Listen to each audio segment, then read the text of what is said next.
বইমেলা সদ্য শেষ হয়েছে, আর বইমেলা থেকে আমাদের এবছরের একটা বড় প্রাপ্তি, অনির্বাণ দেশ থেকে প্রকাশিত হয়েছে তোমার এই বইটা। হ্যাঁ এটা দেখছি একটা প্রবন্ধ সংকলন। হ্যাঁ তোমার লেখালেখি করার অভ্যেস আছে? আছে আছে এটা অনেক দিন থেকেই, মানে আমার এই বইয়ের প্রথম লেখাটা বোধহয় 2013 সালে লেখা। ও বাবা, সে তো অনেক দিন আগে। অনেক দিন আগে। হ্যাঁ। হ্যাঁ।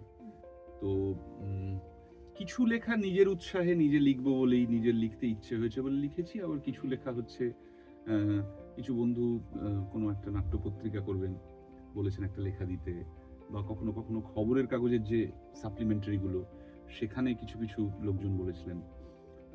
বেশ কিছু লেখা আদায় করে নিয়েছেন অনির্বাণ ভট্টাচার্য।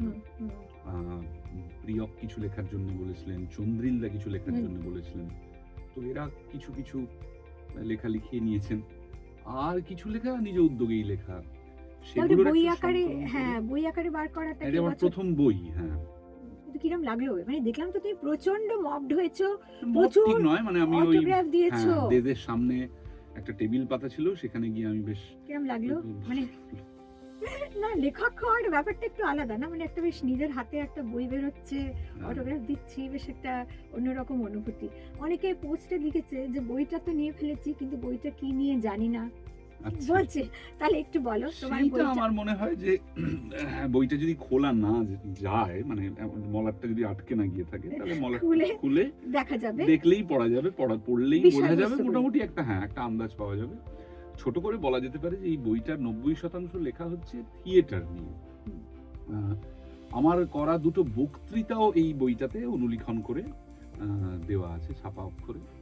সবগুলোই হচ্ছে মূলত একটা দুটো ছোটখাটো লেখা হয়তো সিনেমা নিয়ে আছে, কিন্তু বাদবাকি সব লেখাই থিয়েটার নিয়ে। এবং আমার থিয়েটার প্র্যাকটিস করাকালীন আমার যে অনুভূতিগুলো হতো, মানে আমি যা পড়াশোনা করেছি, আমি যে থিয়েটার চর্চা করেছি, যেগুলো বদলে বদলে যাচ্ছিল, পশ্চিমবঙ্গের ইম্পর্টেন্ট যে সমস্ত সোশ্যাল পলিটিক্যাল যে জাংশনগুলো পেরিয়ে পেরিয়ে আমরা আসছিলাম, সেগুলো আমাদের মধ্যে কি প্রভাব ফেলছে।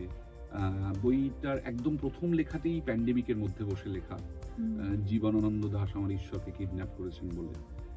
সেখানে আরেকটা আছে, সেটা হচ্ছে যে মানে কোন প্রবন্ধটি কোন সালে লেখা সেটা বইতে দেওয়া আছে। তাতে করে একটা আমার অনুভূতিগুলো, আমার লেখাগুলো, আমার ম্যাচুরিটি, আমার